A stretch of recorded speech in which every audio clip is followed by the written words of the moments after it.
Welcome to the Bodkins Show!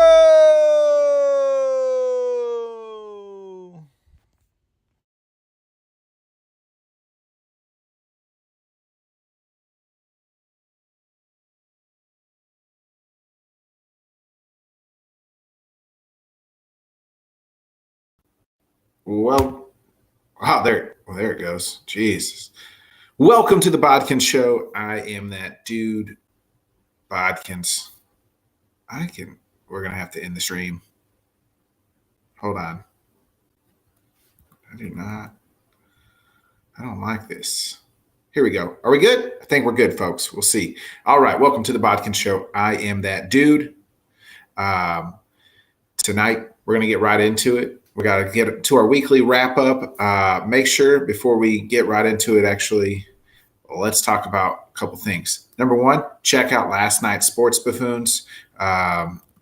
Where am I muted? Oh, I am all over the place today. This is the first time doing it in my office here on this stream. So here we go. Anyway, looks like we're good to go. All right. Anyway, sorry about that, folks. Let me open up the chat too. All right. Oh, shit. We are all over the place. Sorry. Technical difficulties here. Anyway, we're working through it. Anyway, back to the show. All right. Let's start it. So check out last night's Sports Buffoons. I was a guest on there last night. Make sure you check out also our live show. We had Kenny and Craig on Sunday. We talked about NBA Finals, what the Heat need to do, what the Celtics need to do, and much more. So check out those shows. They're great. Let's get into it this week, right? So we always start with the NFL, and we're going to continue with the NFL because, hey, well, that's just the biggest league and best league, I feel like. So not much news in the NFL. OTA is still going on, but we got to hit on something here. Browns signed David Njoku to a 4-year, $14 million deal per year, per season. I said David Njoku. And if you don't really know who that is, well, guess what? That's okay, because a lot of people don't know who David Njoku is. But in comparison, Darren Waller has now signed is getting paid $6.25 million. He's got 2 years left on his contract. It is time to,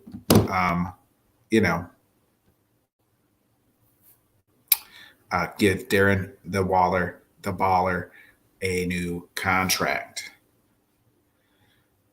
All right, give him up. It's time to pay that man his money, Raiders. He deserves a new contract. Let's get Darren Waller some money. The Raiders, Darren Waller, we're talking probably the third best tight end in the league, arguably. You got Kelsey, and then you got Kittle, and then you could Waller, Mark Andrews. Like, give Darren Waller some money. All right. Now, like I said, give Waller his money. Also in the NFL, we got to talk a little bit. Hold on, I got some notes here today. I don't want to miss anything. Oh, yeah. Today, Hakeem Nicks, 1-year deal to sign to the Bucks. Big deal. Hakeem Nicks, almost all-pro defensive tackle. Now you're going to have Hakeem Nicks, and you got Nagai Suh on the same line. Not Nagai Suh, sorry, Vita Vea. Suh's still out there. What if they bring in Suh? Then you have Suh, then you have Vita Vea, and you have Hakeem Nicks. That spells bad news for every quarterback in the NFC South. They're going to be in trouble. They're going to get beat up. The Bucks just going out here, right?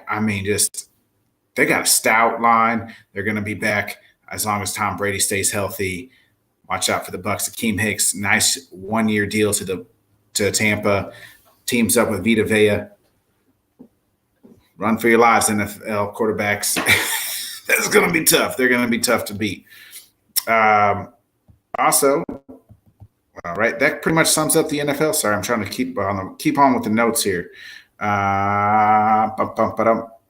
We got to talk, obviously, the NBA Finals, right? So who we like in the NBA Finals? I like the Warriors in 6. If you catch our show Sunday, we break it down. You even catch my show with the Sports Buffoons. We talk a lot about it, but it's Warriors, Celtics.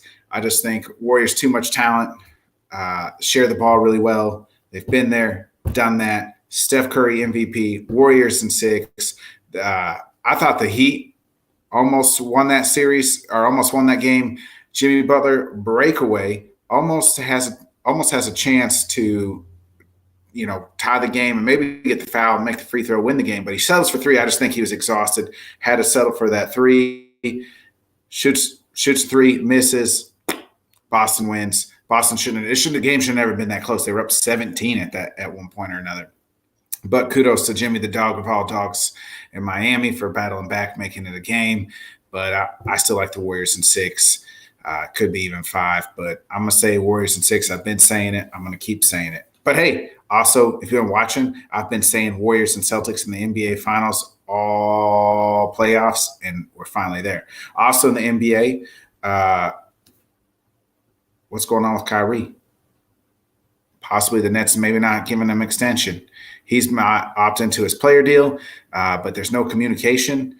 If I'm the Nets, hey, let's go ahead and sign into that 1-year deal. Take Kyrie one day at a time, 1 year at a time. Do not sign him into a long contract because you just don't know about the guy. Number 1, he's never stayed healthy. 2, now we know with this whole vaccination thing, but who knows what that's going to happen next year. It sounds like we are moving past the COVID protocols and things like that, but do we really know? We don't know. The NBA could say, hey, New York could say, hey, Kyrie's still sitting out. You just don't know about Kyrie, right? There's always something. I always feel like there's always something with him. He's wanting to miss games. He's wanting to do this. Also, we kind of talked about it on Sunday's show as well. The Lakers hired Ham, Milwaukee Bucks assistant. LeBron, the GM, gets his guy. We'll see how that works out. A lot of people are asking, are the Lakers going to be back? Lakers going to be back. It wasn't a coaching situation. It was a personnel situation. So I like the hire's not that big of a deal, but LeBron gets Ham. They got to change the personnel, not the coach. So until they do that, probably not going to be, and health. If you watch Sunday's show, we talk a lot about that as well. All right, so now we got to get into UFC this weekend. We got Rosenstrike versus Volkov. I like Rosenstrike to win this one. Starting next weekend, folks, too. Not this Sunday, but next Saturday and Sunday, we're going to be doing a UFC pre- and post-show every pay-per-view. The pre-show will come on Saturday mornings right now. The post-show will be Sunday night. I'll be joined by Kenny Miller and Craig Koger for those shows, so make sure you check that out. That's not this Sunday. If you look at the ticker at the bottom, we're going to have Tanner D this Sunday from the Sports Buffoons. But next weekend, the June 11th, and is the next pay-per-view card for UFC. We'll be doing a pre-show on Saturday mornings. Wake up, join us, catch everything you need to know on the UFC on the pre-show Saturday, and then we'll wrap everything up on Sunday night with a nice UFC post-show. So that'll be happening. But this weekend, the major fight is Rosenstrike versus Volkov.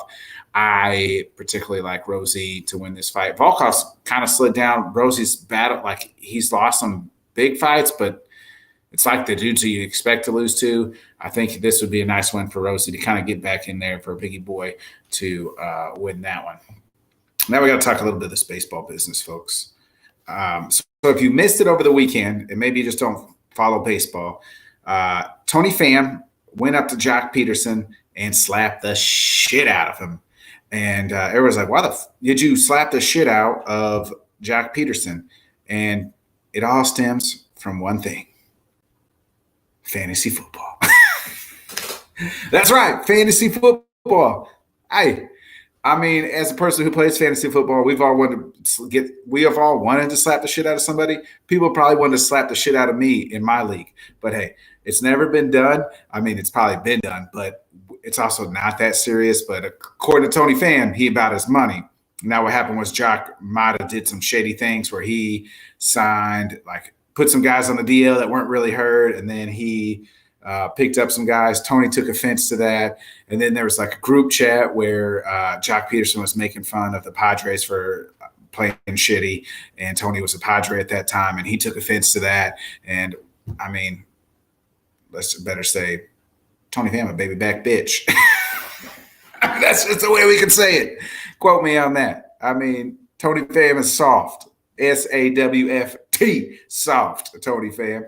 Also in baseball news, before we get to the Bodkins Baseball Power Rankings, Dallas Keuchel released from the White Sox. I mean, Dallas just fell off, man. He was pretty good there for a few years with Astros. Had some nice years with the White Sox early. They signed him to a nice contract, and his ERA was like 7. So if you're the White Sox, see you later, Dallas Keuchel. I'm sure maybe some team picks him up just to see if, hey, change of scenery. But pitchers, when they ain't got it and you're giving up your ERA 7, you pretty much ain't got it. I mean, ask Jake Arrieta. I mean, his decline went real fast, real quick too. So I feel like that's a Dallas Keuchel situation. All right. So now let's get into our second ever Bodkins Baseball Power Rankings. Again, I got notes today. So I'm going to go top to bottom. I'm going to go bottom to top. Just so everybody knows, I'm not a homer. You see the W flag in the back. I'm a big Cubs fan. But just so everybody knows, I'm not a homer. Number 10, I got the Cardinals. They're 7-3 in their last 10. Second place in the NL Central. So I got them at 10. Number 9, I got the Padres right now. They are 6-4 in their last 10. Also, second place in the AL West. The Rays, I got 8. They're second place in the NL East, but they're 5-5 in their last 10. Now, this is the hottest team in baseball right here, and I got them at 7 because I didn't like it's like a long season, but you're playing hot, I got to move you up. They're in third place in the AL East, but I got the Blue Jays. Remember, if you watch my rankings, I actually have the Blue Jays winning that division and Vlad winning the AL MVP. But they've won 5 in a row, and they're 7-3 in their last 10. So the Blue Jays are hot right now. Fire. All right. Now that was number 7. Number 6, we got the Twins. First place right now, surprisingly, right? Like a lot of people thought the White Sox, and here comes the Twins. First place in the AL Central, I got them number 6. They are 6-4 in their last 10. And then number 5, I got the Yankees. First place in the AL East. They're 5-5 in their last 10 as well. And then number 4, we got the Astros, 6-4 in their last 10, leading the AL West. Number 3, we got the Brewers, winners of 3 in a row here. They're getting hot. They're also 6-4 in their last 10. So I got them number 3. Number 2, I got the Dodgers. They're 7-3 in their last 10, first place in the AL West. And then the number 1 team, despite their injuries, no DeGrom, they've missing some guys. Some of their pitching's been hurt. Scherzer's hurt. But they still have won 4 in a row, and they're 7 in the last 10. Number 1 team right now in the Bodkins Baseball Power Rankings, the New York Mets. And I hate them. And I hate the Cardinals. And I hate the Brewers. So I don't even have the Cubs nowhere near. They're probably at the bottom. If I was making a bottom 10, that's where I'd have the Cubs. But I got those teams 1 through 10, the Bodkins Baseball Power Rankings. No homer in here, folks. No homer. And I keep it 100, keep it real all the time. Speaking of keeping it real, we got to keep it real quick before we roll out of here. We got to keep it real quick and talk about this Nick Saban, Jimbo Fisher. I totally forgot last week. I was working on some other things.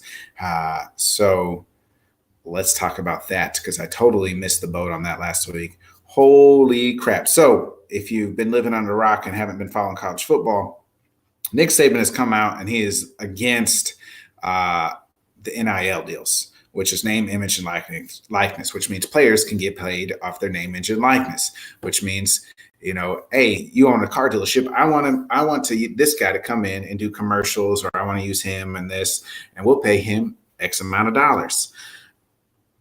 Right? Come here. I got something to tell y'all. That shit's been going on for a long time. So, again, now Saban's mad, right? He's calling out Jimbo Fisher. He's calling out Dion. So Jimbo Fisher fires back, and he says, hey, you got something to say to me, say it to my face. Hey, you're the last person to talk Nick Saban. Ask anybody who's ever worked for him. he's a cheater. But Jimbo, you worked for Nick Saban. What are you trying to say? I mean, here's the deal, folks. I mean, and then Nick Saban has now backtracked. He said he still hates the NIL. He still thinks people are cheating. He just shouldn't have named certain coaches and teams and programs. Here's the thing, though, folks. That shit's been going on a long time. Nick Saban's just mad that the playing level is now even, right? But Alabama's got some boosters. They got some big Southern guys. They got a lot of guys in the NFL. They're going to be those guys are going to be getting paid too. But Nick Saban is just a little upset right now because the playing field is finally evened out. But all that NIL, getting paid a little under the table, folks, that's been happening for a long time. Long time. Oh, we got some comments here.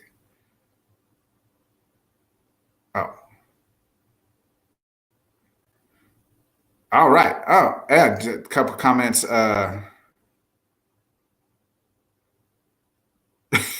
From the Sports Buffoon here. Appreciate y'all coming on. Just do Nets need to figure it out and do one more year. Absolutely, 100% agree on that. Yeah, the should have been the guy's hair. True that. If you don't know who Jock Peterson is, holy crap, look at Jock. He is one goofy looking mother. So that's all true. Appreciate y'all on the comments there. But appreciate everybody. Remember, come check us out this Sunday. I'm going to be going live this Sunday with Tanner D from Sports Buffoons. It's going to be we're going to talk a little Royals, Chiefs, Packers, and Cubs. We're going to get to know a little bit Tanner. It's going to be a little interview-esque type. Also, with talking a lot about two of our teams as well. I feel like all our teams are kind of similar as far as like what happened in the offseason. The Royals won in 15, Cubs won in 16, and they ain't done shit since. So join us in for that good conversation on Sunday. Also, I'll be on Let's Talk Sports with Dan Harris on Saturday, so I'll be tweeting that out as well. Also, I'm on the Sports Buffoons every Monday night, so you can check us out there. So I got content coming out. Make sure you follow us on Twitter. The Twitter handle is on the ticker below. So it was a little chaotic at the beginning. That's my fault. I wasn't too sure the work internet here is fast enough. But, hey, appreciate it. Again, shout out to John Lively for the logo right over here. Oh, right over here. Whichever. Oh, right here. Well, you guys see the logo. Shout out to him for making the awesome logo. Again, shout out to all the guys at Sports Buffoons, Dan Harris at Let's Talk Sports. Come check us out. Shout out to Kenny and Craig again. We'll be doing those shows coming up, UFC. So thanks. We'll catch you all on Sunday. And then, as always, we'll have the weekly sports wrap up here every Tuesday. Catch you later.